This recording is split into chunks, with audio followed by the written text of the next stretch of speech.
Hello and welcome to our Bible devotional. We're currently going through the book of Ephesians, and currently we're in Ephesians chapter 6, starting in verse 1, where we will look at parenting child relationships. Here's what it says.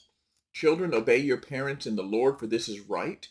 Honor your father and your mother, for this is the first commandment with a promise, that it may go well with you and that you may live long in the land. And fathers, do not provoke your children to anger, but bring them up in the discipline and the instruction of the Lord.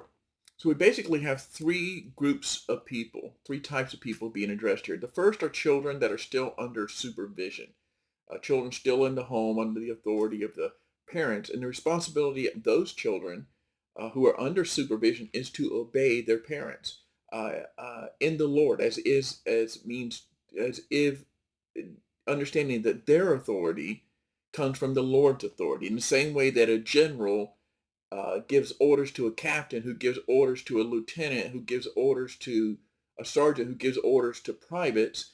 There's a chain of authority, and when you listen to the platoon sergeant, when the privates listen to the platoon sergeant, they're really listening to the general, who ultimately gave the authority to the platoon sergeant. And that's the same way with the children. Their motivation for obeying their parents is supposed to be that they are obeying and serving the Lord. That means there shouldn't be debates or arguments or bartering or manipulation needed to get them to obey.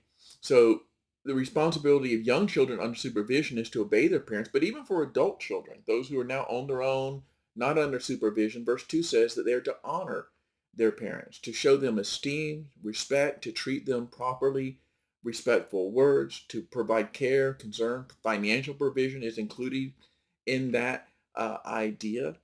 That the idea that once we turn 18 or are out of the house, we have no more responsibility for our parents is simply not a biblical idea. We are told to honor, respect our parents. It's the fifth commandment. Now, there will be difficult situations when it's going to be a hard decision to be made. Maybe your parents grow to the point physically and mentally unable to care for themselves, and maybe it's beyond your ability to do that. So there's the hard decision of what do we do? How do we handle this? But we never get an out. We never get a time where we can say, well, I'm done with that.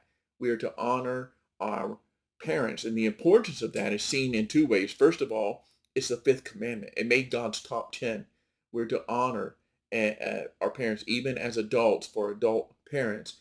The second way that the importance of this is shown is that this is the first commandment with a promise, that those who obey this commandment will live long in the land. In other words, they're going to experience God's blessing. He's not referring to individual ages and saying that if you honor your parents, you're guaranteed to live to 90. No, but he's saying that's just an ancient way of saying you'll live under God's blessing. To live long in the land meant to be under God's blessings. Who are under God's blessings? Those who honor their parents. So the responsibility of children under supervision is to obey their parents as unto the Lord.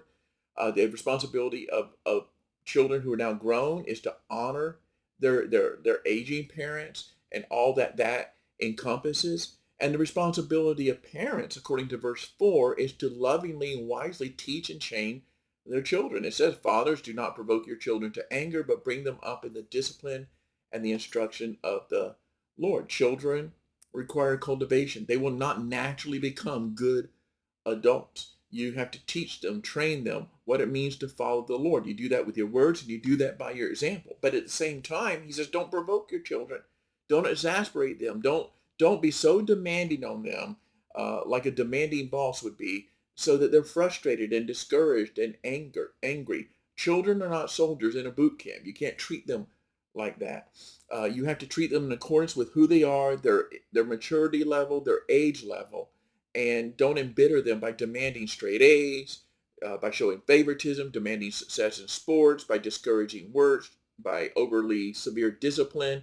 All of those things are hurtful, but rather teach them, train them with loving discipline and loving instruction of what it means to be a follower of Jesus Christ. So hopefully this will be helpful to all of us who, to one degree or another, are involved in parental child relationships. Have a blessed day.